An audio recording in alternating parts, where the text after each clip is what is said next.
Hey everyone, welcome back to my channel. My name is Stephanie and this is Lindy Stitches, where I talk about cross stitch.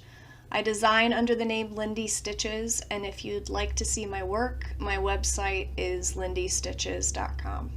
In these videos I talk about whatever, and I also stitch a lot of other things. Today you'll get to see plenty of my designs though, because I have released a lot of stuff since I spoke to you last. I hope that you're enjoying summer. I definitely am. I just got back from 2 weeks in Florida. It was very hot, but I really enjoyed myself. Lots of stitching on the porch, and I got to spend some time with Tracy P, and we went to the Little Thimble Craft in Celebration, Florida, which is a newer LNS, and it is really an adorable shop. If you are in Celebration, Florida, visiting Disney, going to Kissimmee or Orlando, you absolutely need to stop by. It is worth your time. So I need to start with two announcements. The first is I'm going to StitchCon. I'm thrilled. This is my first cross-stitch retreat, conference, I don't know what you want to call it. I've never gone to one before. I've visited, but never been a participant. So I'm looking forward to spending some time with my friends and meeting new stitchers. There's an activity called Passport, and I'm not totally sure how it works, but I think the idea is that people are supposed to match up the clues in the passport to the Flosstuber. And so, I don't know. I just decided that I wanted to give these 400 people a gift. And so if you're going to StitchCon, there's something in this box for you. I don't want to show you what it is, but it's adorable and it's my gift to you. It is a small pattern for a scissor fob. Here's the back of it. The front of it is so cute you might die. So making bodies, dead bodies at the cross stitch conference. The second announcement is I'm going to Needlework Galleria as an exhibitor, which is thrilling and terrifying at the same time because I've never been to Needlework Galleria, and so, you know, it was my first year for Nashville, which is a wholesale show, which was thrilling and terrifying, and so I thought, why not turn around and sign up for an equally thrilling and terrifying show? Now, I'm not too terrified. I think Nashville kind of took the edge off. It took the edge off the terror. I'm really excited. I have some great fall releases coming that I feel like I have two sides to my designing. My designs are either quirky and wonderful, or they are a little bit serious and wonderful. Whatever. I'm going to Needlework Galleria, and in addition to some new releases, I'm also this week working on developing a product with another craftsman. I'm not a craftsman, but I'm a craftswoman. I'm meeting with a craftsman to work on designing a vintage sewing accessory that I don't think anyone else is producing. So I have this great idea that I think you are going to love, and just working out the kinks of how to actually make it. And so working on that this week, it's going to be, I'm really excited about it. And yeah, I'm sure you're sick of listening to me speak about vague things that you can't see. So let's move on to new releases. I have 4 things to show you. I've been a busy little beaver. Let's begin with, I think, my favorite of these group of babies, but I love them all. This is this year's Big Bird sampler. It is called Stars Bright, and I hope that you have already seen it. It got a great reception in the social media world. So thank you to all you kind people who shared it or sent me a lovely comment. I really appreciate it. So the border on this one is a granny square border inspired by this granny square blanket that I've shown you before on my channel. I got it at the thrift store, and I absolutely love the mishmash colors that this woman or man used to create the blanket. It just speaks to me. I stare at it a lot. I love the gold. I'm using my phone. I love this gold so much. That's $38.20. And I absolutely love this pink, I don't know, what is that? Like pink tan color. That's like $3,778, I think. Whatever. You don't care. Granny square blanket. So I just decided to use similar colors in the border and stuck a pair of kestrels in the middle. I love kestrels. I think it's the freckles right here. I just think they're so pretty. Yes, so kestrels, and then I used one of my favorite quotes from Ernest Hemingway. We would be together and have our books, and at night be warm in our bed together with the windows open and the stars bright. And if that does not describe the ideal life, I don't know what does.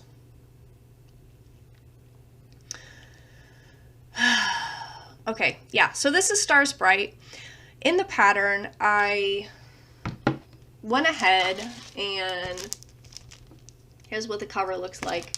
But I split up the border colors and the middle colors so that if you would like to use scraps of floss from leftover projects or kits or inherited from your grandma. I love, one Instagram commenter said she's been looking for a way to use up her unlabeled floss that she inherited from her grandma, and I love that idea.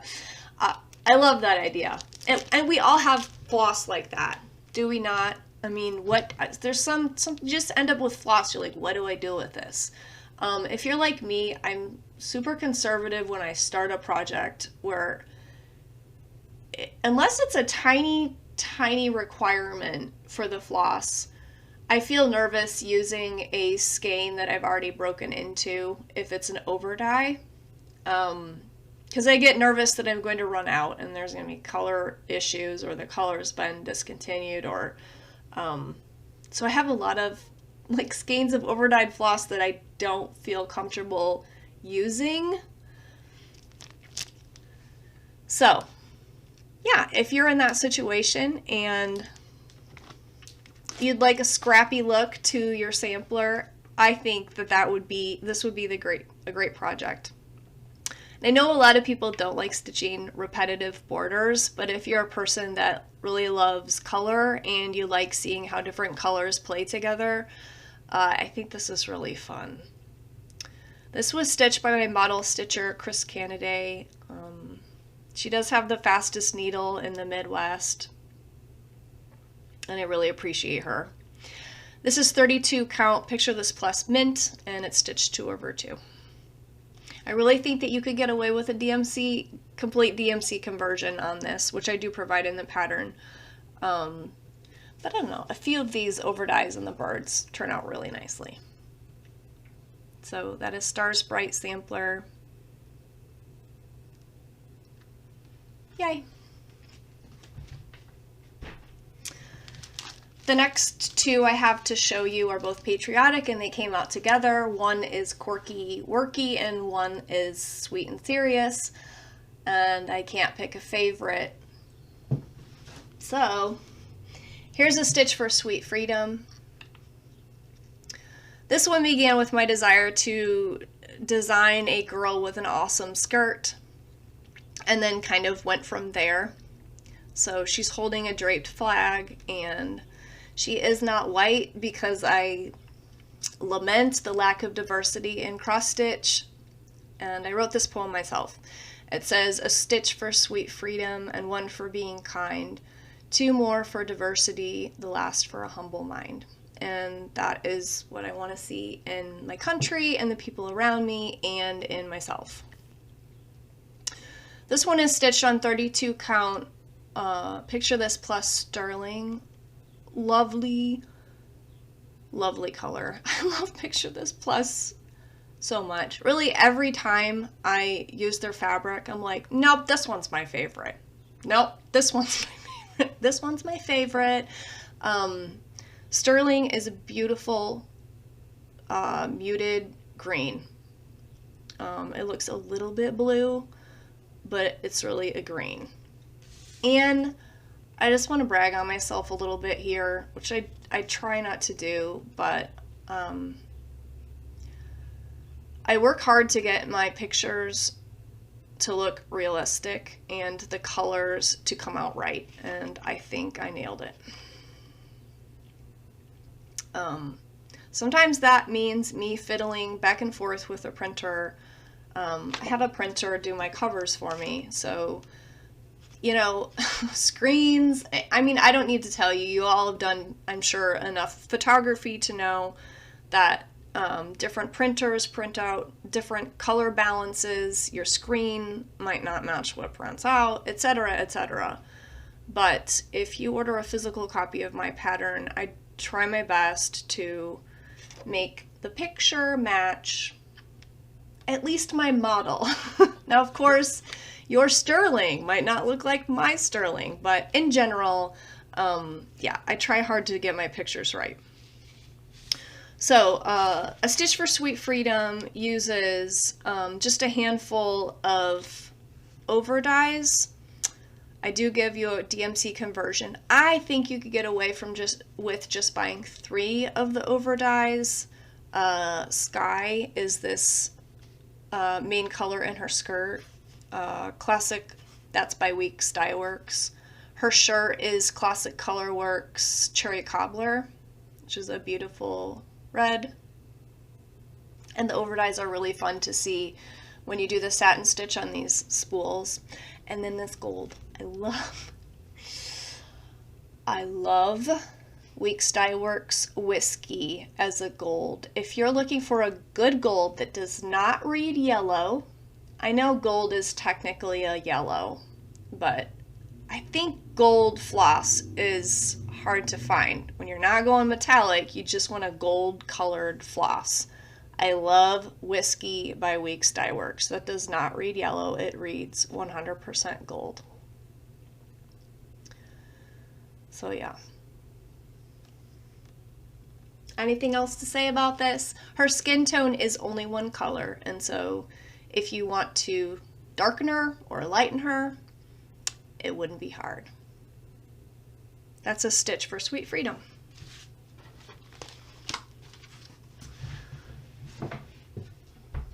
Next is the quirky of the pair. This one is Uncle Sam's Rickshaw. All right. You want to know the story behind this one? This one started with me charting a giant eagle. And it wasn't even this giant eagle. It was an eagle that was about 4 times the size of this eagle. Sometimes when I start charting things, I can't really tell how big they're going to come out. Or I'm just like going at it, you know, I was like, I need to stitch a giant eagle, is what I said to myself. I want a giant eagle. So I made this giant eagle. Well, the eagle turned out like,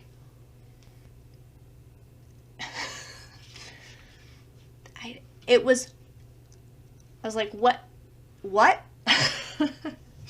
I don't need a 13-inch eagle. Okay, so I sized him down like 4 times, and I was like, okay, what do I do with a giant eagle?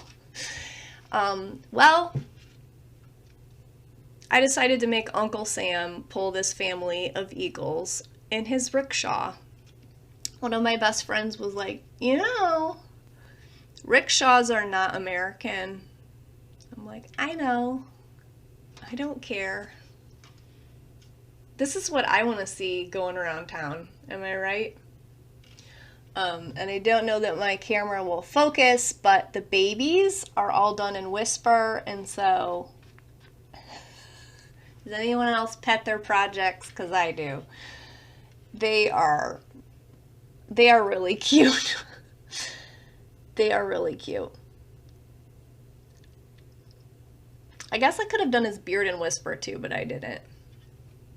So this is Uncle Sam's rickshaw. I finished it in this galvanized tray from Hobby Lobby and then made some fabric yo-yos and covered up these handles with some ribbon. Easy. This one only uses 3 over dyes, and you could definitely just do completely DMC. So that one's really fun and goes really quick. Chris also stitched this one. It's 2 over 2 on 32 count. What? I don't know. Vintage country mocha linen, which I'm sure you all have sitting around, right? All right, that's Uncle Sam's rickshaw. The last one, we are getting to the end of the Lindy Stitches New Creations.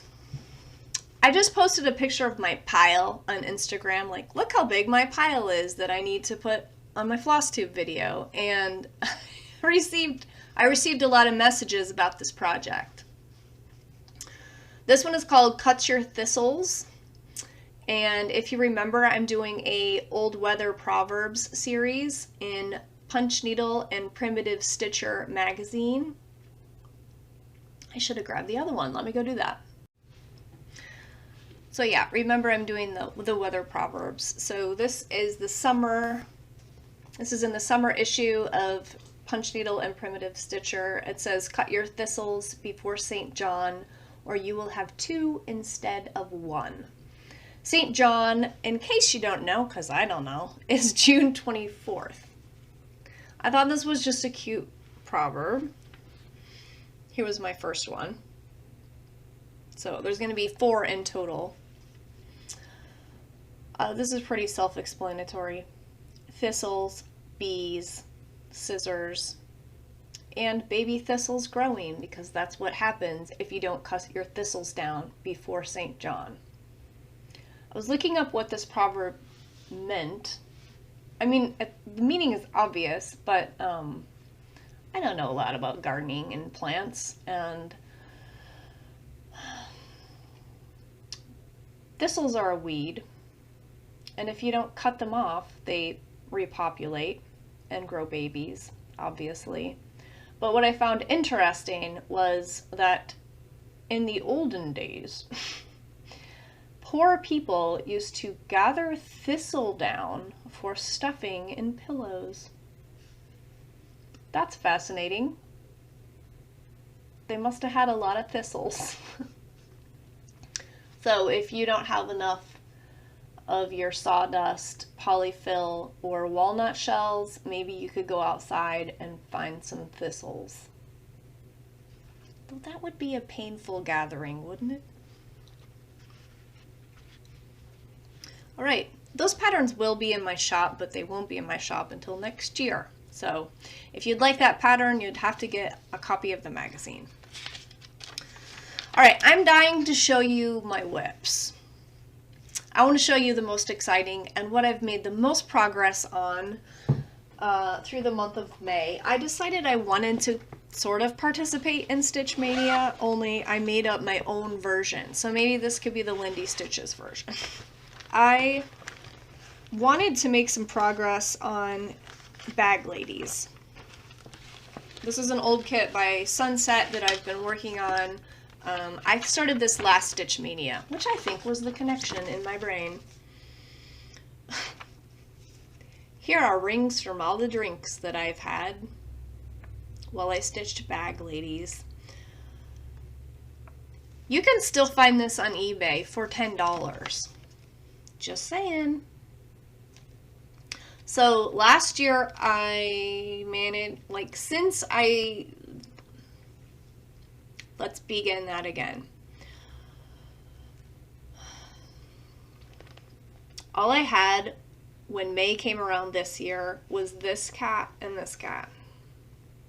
That's all I had.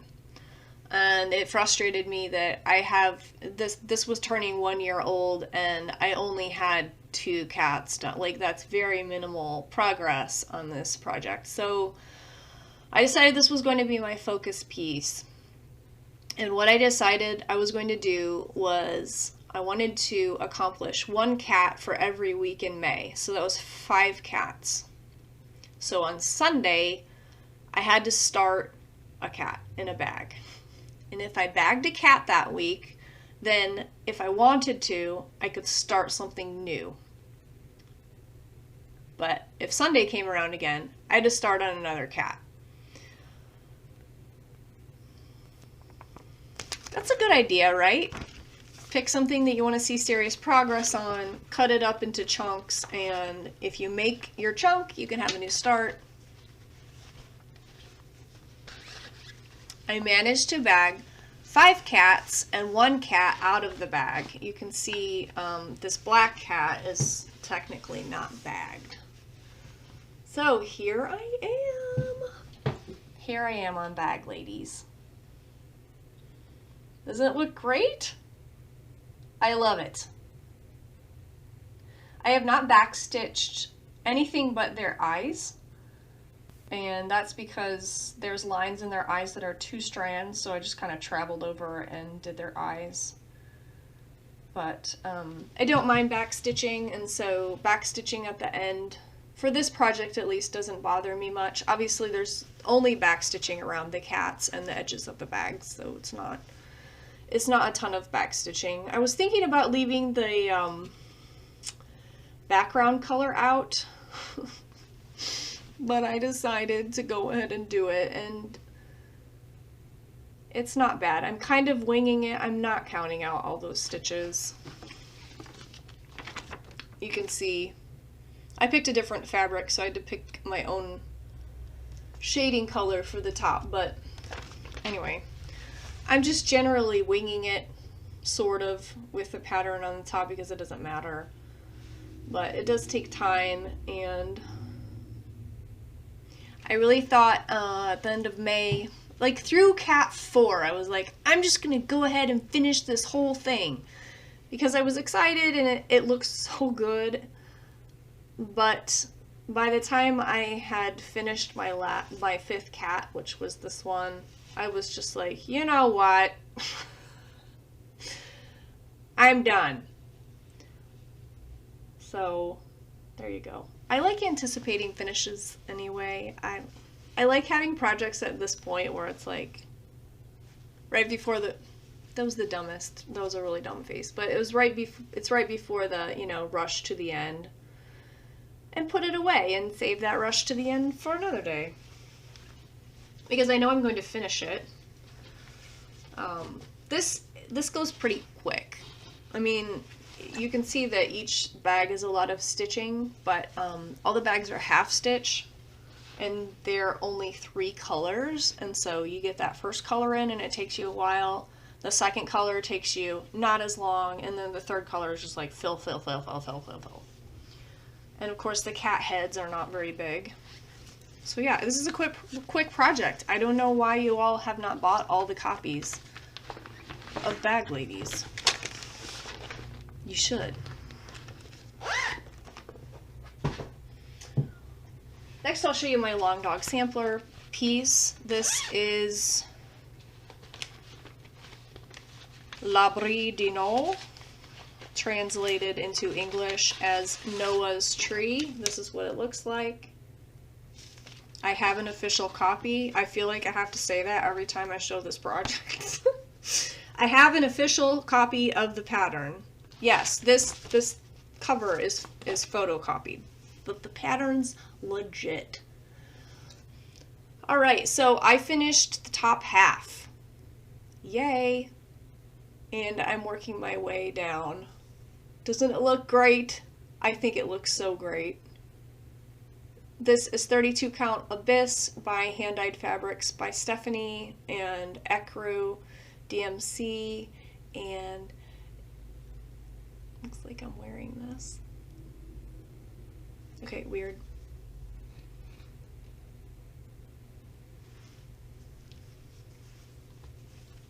I love it. It's beautiful. All right, more whips. Oh, did I earn new starts? Yes, well, technically I earned 5 new starts. So this was a new start, and another Lindy Stitches pattern was a new start, so I can't show you that. A couple weeks I didn't start anything because I just wanted to work on my other projects. But this was an exciting new start that I had during Stitch Mania that I earned. This is Teresa Kogut's Best Ghoulfriends. Isn't this wonderful?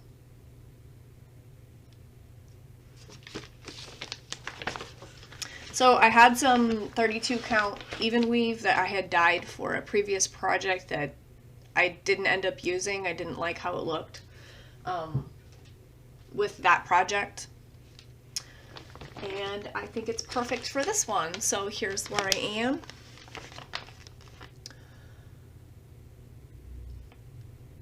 What else is there to say?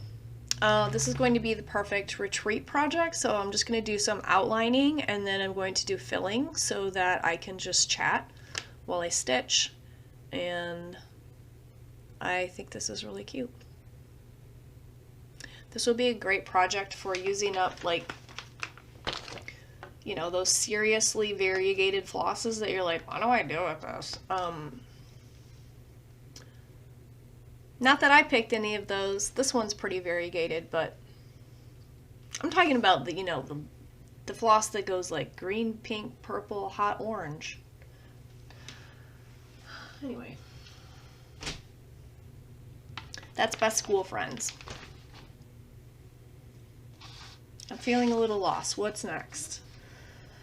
All right, I had one FFO, and I love it.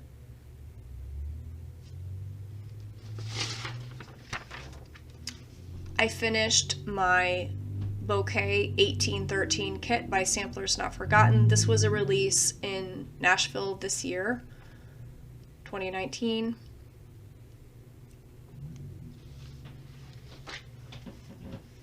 And here's my pillow.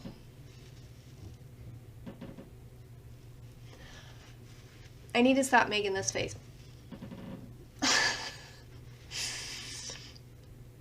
Isn't this adorable? I'm having a hard time holding it up. I purposely made this loose because, I don't know, I just wanted it loose and goose, and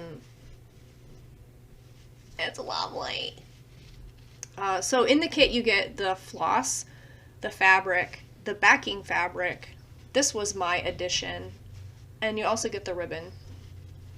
And this is wonderful. Now, I've been getting a lot of questions about this. Can you guess what I'm getting questions about? I showed that I was starting this on Instagram and people are asking me about this. The fabric color. And I just want to admit that I spent an enormous amount of time, a stupid amount of time, and I'm not exaggerating, a stupid amount of time thinking about why the fabric looked so different than the cover photo, because it's included in the kit.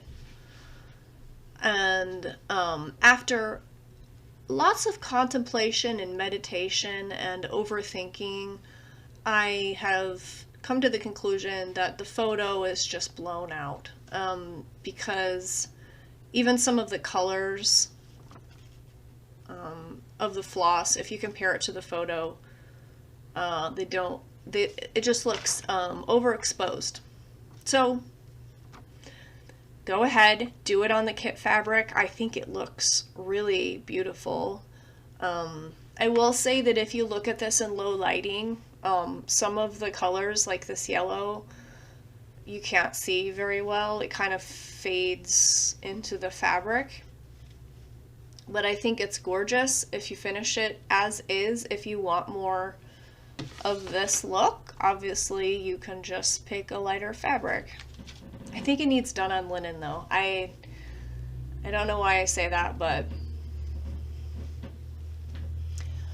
so this was the catalyst for me Hold on, I gotta grab something. So this finish was the catalyst for me to want to do a ton of pin cushions. The reason is, look at this pin cushion. Daylene Wilson stitched this for me. I will link her channel down below. She is a generous, lovely woman. I love spending time with her, and this is a tree from And a Forest Grew. I'm speechless because this is just, I love this. I've had this for a couple years. She sent it to me a couple years ago, and this is the pin cushion that sits by my stitching. It has all my needles in it, and I've never had more than one pin cushion. I mean, I never saw the need, blah, blah, blah. Of course, I've made projects. They're with my trunk show. So all that sits next to my stitchy spot is this pin cushion by Daylene. Thank you, friend. I mean, I look at it every day. So then I finished this, and I put them together. It was like, huh. I need like 40. That'd be a good idea.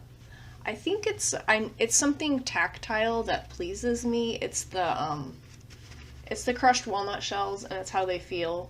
I don't feel this way when I make a pillow. It's not like, ugh, pile all the pillows. I think it reminds me like of,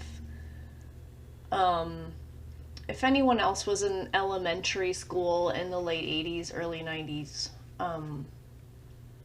the bean bags that we used to play with in gym class. What am I talking about? Okay. Anyway, I got these two together and I was like, I would like to stitch more. I think that would make me happy.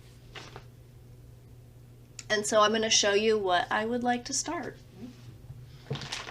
In fact, one I already started. It's another Nashville haul item from my friend Beth Twist at Heartstring Samplery. And it's called Stitch or Die. So I already started on that one. In fact, I started on two because I want to give away one as a gift, but it's all tucked under here. So that's pin cushion start for me, number one.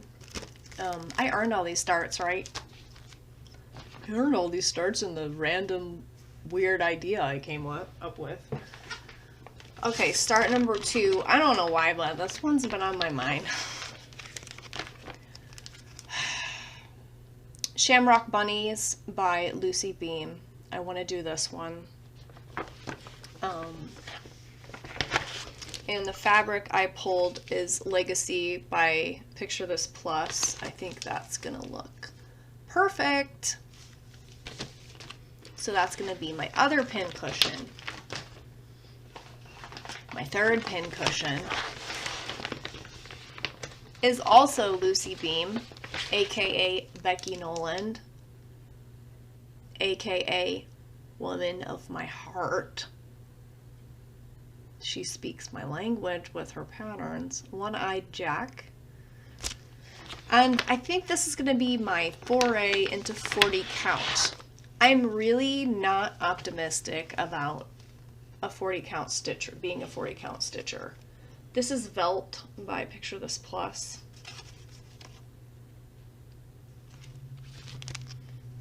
And I think it's gonna look great. It's turning out way more neon than it actually is. That's better. Thanks to everyone who said they really appreciated seeing fabric. I am thinking about doing like a fabric collection video where I make sure that I have really good, accurate lighting. Because I realized my last video, I was in the study and it was a bit shadowy.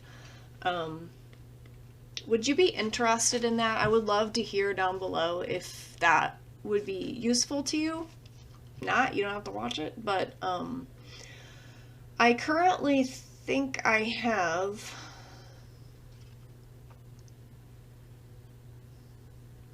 I probably have close to 20 Picture This Plus colors. Obviously I have some other brands, but if you would like a video where you feel like you can accurately see the colors, maybe I could even do a little DMC matching. If you'd be interested in that, please let me know, because it would be a lot of work, and so I don't want to do it if no one wants it. Why am I holding this up? Okay. Hey, want to see something gross? This is only going to be interesting to you if you know what Picture This Plus dill looks like. I have a problem where I order things from 123 Stitch without actually looking what I ordered, and three times, Stephanie, what is wrong with you? 3 times I've ordered Even Weave, Picture This Plus, Lugana, instead of linen. I thought I was ordering linen. I got it in the mail. I'm like, what? They sent me the wrong thing. And then I look at what I actually ordered. I'm like, what? You ordered the wrong thing. So all of you know that linen does not dye the same as even weave. And so it frustrates the daylights out of me, but apparently I don't learn my lesson because I've done it 3 times. This is what Picture This Plus dill looks like when you order Lugana. I actually called 123 Stitch because I was so certain that I had received the wrong thing.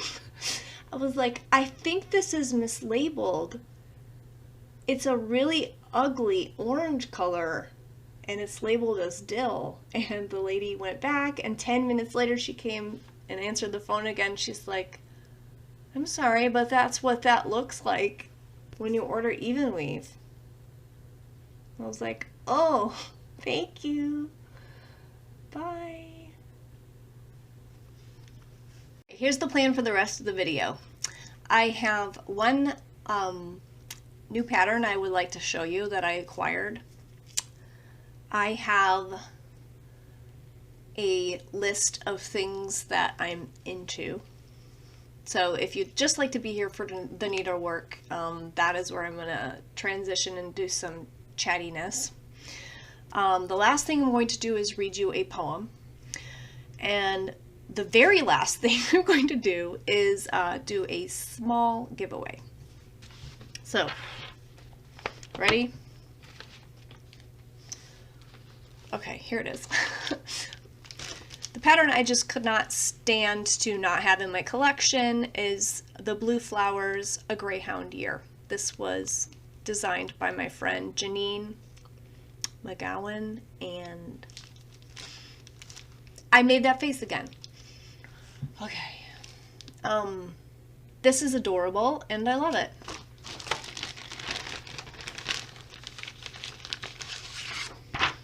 It's the months of the year with greyhounds. Let's see, which one is my favorite? My favorite is this one with his inner tube and his fan. And my favorite is this one with his straw hat and his lemonade. My favorite is this one in the PJs with the cocoa. And this one with the Abraham Lincoln hat. That one's my favorite. And the turkey. Really cute.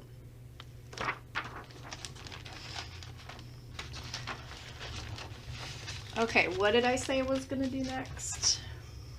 My list of things I love.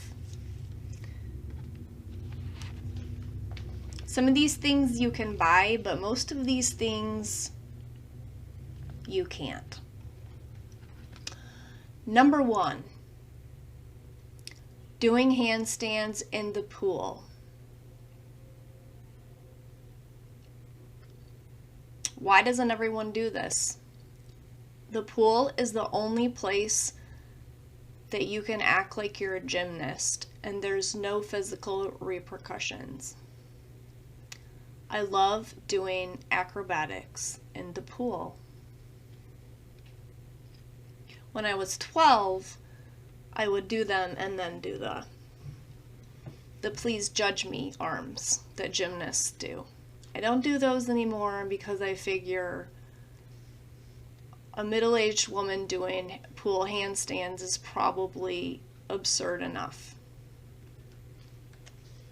Number 2, I've talked about this musician before, but Passenger put out some more music. I feel like he puts out music every year, and every year I'm like, this is my heart like cracking and melting of the good loveliness that is Passenger. I'll put my favorite new one down below. I love Passenger because he has a beautiful voice, beautiful instrumentals, but the lyrics kill me. They make you feel just a little bit sad, nostalgic, and like happy that you're alive. And that's why I love listening to his music. Okay, number 3 is an app called Google Keep. Now, I've heard all about Evernote. I've opened up Evernote. I've installed Evernote or whatever you do. I don't know. It's like, you know when you open up a program, you're like, no. That's how I felt about Evernote. As an organizational tool, like I was like, I don't even know what I'm doing here. Google Keep is like Evernote for dummies, I think. Basically, it's just like you can make yourself lists and sticky notes, and you can pin certain ones to the top, and you can upload like photos as the notes, and you organize them, you can color code them. It's really user friendly. I've been using it for just different things. And so I've mostly been using it for my business. I keep track of like, picture this plus colors I have. Picture this plus colors I want. I've pinned like patterns that I've seen that I want to look up, or just different things. I mean, it's just an organizational tool, and I like it. I like using it. You should try it out.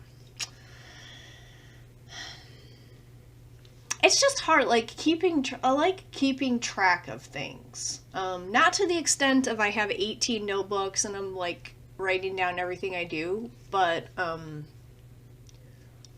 don't know about you, but like I can feel scattered, like, oh, I have Pinterest, but then I also text myself things, and then I also like write things down in a notebook, and then it's like, what? Like I want it all in one place. So that's what I'm trying to do. But quite honestly, it's still in 4 places. All right, number 4 is cinnamon apple tea. This is so weird because I'm not a tea drinker. I am not a fruit tea drinker at all. But I've been trying to cut back on the calories and the eating and the chocolate, and I could go on and on. The carbs. Anyway, one thing that's helped me is to eat dinner later, so that by the time I'm done cleaning up with dinner, it's really time to transition to bed. And so I don't have that lag time to where I've been sitting around and like entertaining myself or whatever we have to do, and then I'm like, oh, now it's snack time. Like, so I've been moving dinner back and then having tea after dinner, and that it just kind of like, I pretend like I know it's not a treat, but I pretend like it's a treat, and I just drink the cinnamon apple tea. The reason I got stuck on cinnamon apple is my mom like gives me random stuff that she doesn't want anymore, which is awesome. Every time I see her, she's like, here's the stuff I don't want. And she gave me some cinnamon apple tea. That's how I started drinking it. And it's really good. I don't even like, I'm not even a cinnamon apple person, but I'll try it. Okay, number 5 is sizing things for instant framing.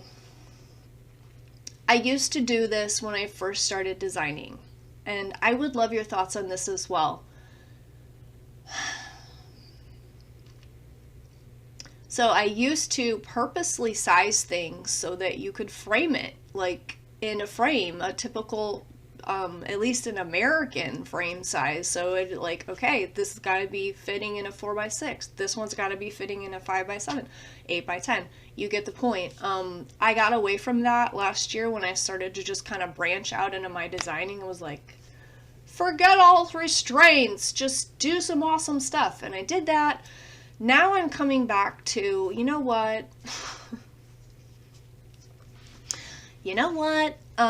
It's nice to be able to finish something, take it to the store, and frame it. And so, where is it?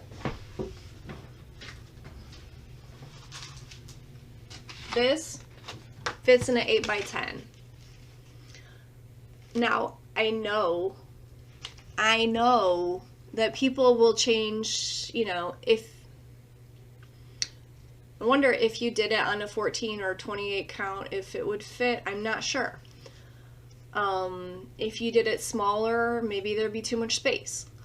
All that being said, I do most of my projects on 20 or 32 count. I feel like it's accessible. It's my favorite count of fabric. And what do you think? I mean, tell me. Tell me.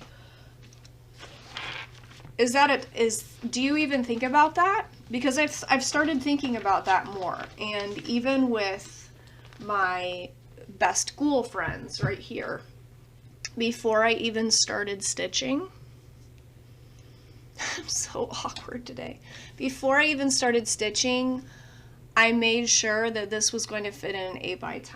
Now, I might not finish it into a frame, but you get the point. I'm even like looking at different starts that I think would end up as framed pieces and saying, okay, can I get a frame for that?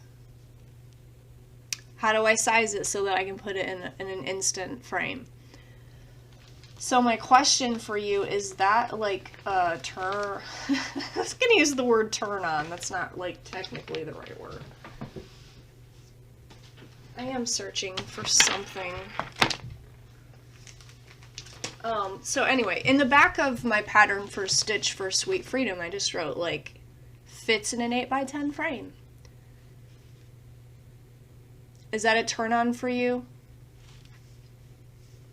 But anyway, that's what I've been into. I've been into like, let's make sure that I can frame things. Because I feel a little bit uncomfortable with the fact that I have finished projects in the closet that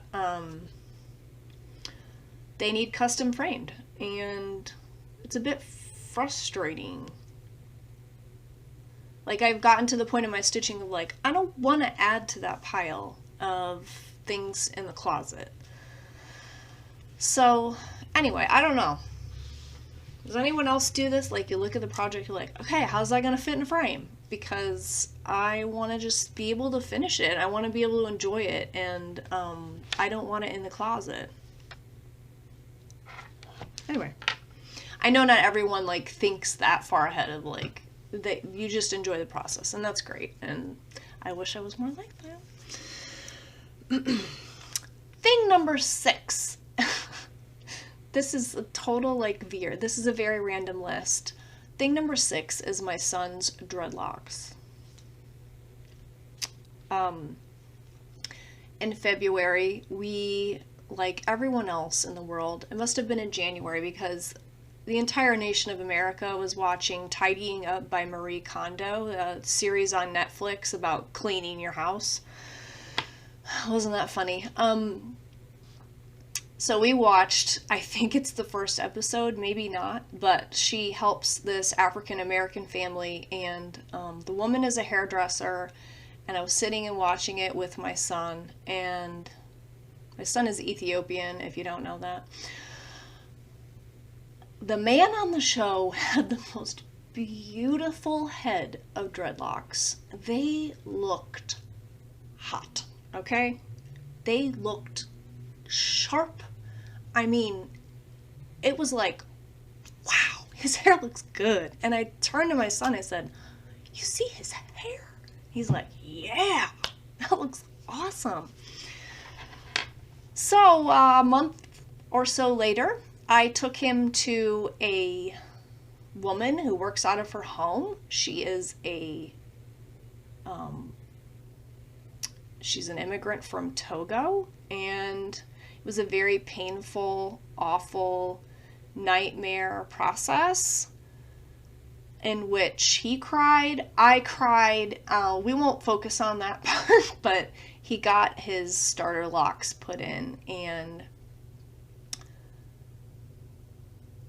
since then I've maintained them, and I'm proud of myself for that, because if you don't know anything about black hair, it's so different. It's so completely different than white hair that it's hard to, for me, it's hard to style. And so there's a lot I could say about dreadlocks, because people think a lot of random weird things about dreadlocks. Like, it's not true that it's just a result of you not washing your hair. They're not gross and nasty if they're done like correctly. Long story short, I have been able to maintain his dreadlocks, and they are looking great. So I want to put a picture in here of what it looks like when I retwist his dreads, and how great his head looks. Look at this kid.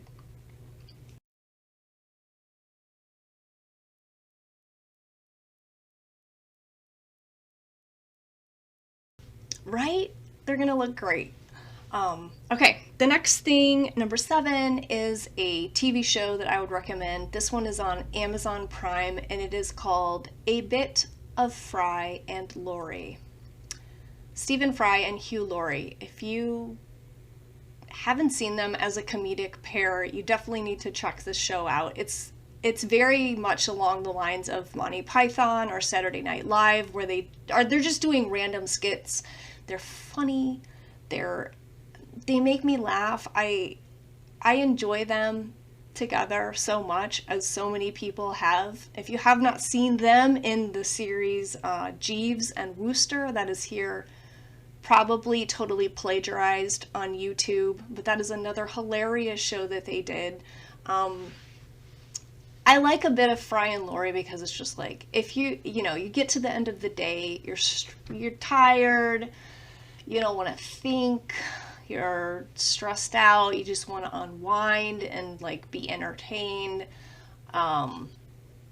It's fun and it will make you laugh, and I'd recommend it. All right, the last thing would be the best books that I have read in a long time, since I read War and Peace. This has definitely been the best book series I've found. It is by Katherine Arden. It's a trilogy, but just read the first one and you'll be hooked. The first book is called The Bear and the Nightingale. And camera died. Okay, so The Bear and the Nightingale is set in Russia, in the Russian wilderness, and the main character is a country lass named Vasya, and she has the ability Russia is in this point where they're kind of leaving their like fairy tales and folklore and superstition behind, and Roman Catholicism is moving in, but she has the ability to see those old characters that everyone used to tell stories about but no one believes in anymore. Okay, it sounds cheesy, but it is amazing. This writer can write a metaphor that will melt like butter in your mind. She's such a good writer. I mean, like jaw-dropping metaphors. I love good metaphors, and she can write so well. Great characters, compelling plot, and I think the Russian folklore is so fascinating. I mean, they're characters that I have never heard about, and so whenever a new character would kind of come in, be like, I would get on the internet and like, who is this dude? This is cool. I mean, it's like hearing fairy tales that I've never heard before, and I don't know, it's just fascinating. So here's, I don't have number 1 anymore, but here's number 2. It's called The Girl in the Tower, and the artwork too on these books, A+. And I'm finishing up the series now with Winter of the Witch. And I know they kind of look like YA books that honestly I wouldn't even be interested in, but trust me on this one. Go read The Bear and the Nightingale. What did I promise next? A poem and then a giveaway. So a couple of years ago, I finished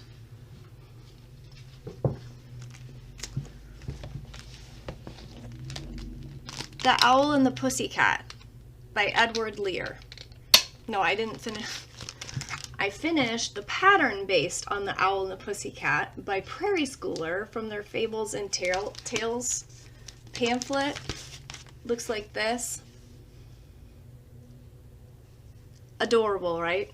Well, a lot of people said in the comments that they didn't even know what The Owl and the Pussycat was. They had never read the poem. And it made me really sad. And now, 2 years later, I'm going to remedy that. I would like to read you The Owl and the Pussycat by Edward Lear, who at the time I said was American. He's totally not. He was British. I'm going to read it to you out of this old antique book that I have called 101 Famous Poems with Prose Supplement.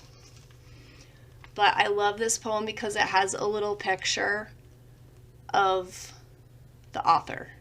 So that's Edward Lear smoking a pipe. No, he's not. He's a big bushy beard. I thought it was pipe smoke. Edward Lear with a big bushy beard. He wrote a bunch of limericks, which I'm sure you had to read in elementary school at some point. He was born in 1812, died in 1888. This poem is kooky and wonderful. I think it's written for children, but look, I don't care, and you shouldn't care either. Ready? The owl and the pussycat went to sea in a beautiful pea-green boat. They took some honey and plenty of money wrapped in a 5-pound note. The owl looked up to the stars above and sang to a small guitar. "Oh, lovely pussy, oh, pussy, my love, what a beautiful pussy you are, what a beautiful pussy you are." Pussy said to the owl, "You elegant fowl, how charmingly sweet you sing. Oh, let us be married, too long we have tarried, but what shall we do for a ring?" They sailed away for a year and a day to the land where the bong tree grows. And there in a wood a piggy wig stood, with a ring at the end of his nose, with a ring at the end of his nose. "Dear pig, are you willing to sell for 1 shilling your ring?" said the piggy. "I will." So they took it away, and were married next day by the turkey who lives on the hill. They dined upon mince and slices of quince, which they ate with a runcible spoon. And hand in hand, on the edge of the sand, they danced by the light of the moon, They danced by the light of the moon. Okay. That whole time I was just like holding in my laughter. Because this is so absurd and I love it. My favorite part is that girl waits a year and a half for the dude to find her a ring, and then she accepts a pig's nose ring. Then they get married by a turkey on the hill. And they dine upon mince and slices of quince. And y'all know I don't know what that means. The last thing I have is a giveaway.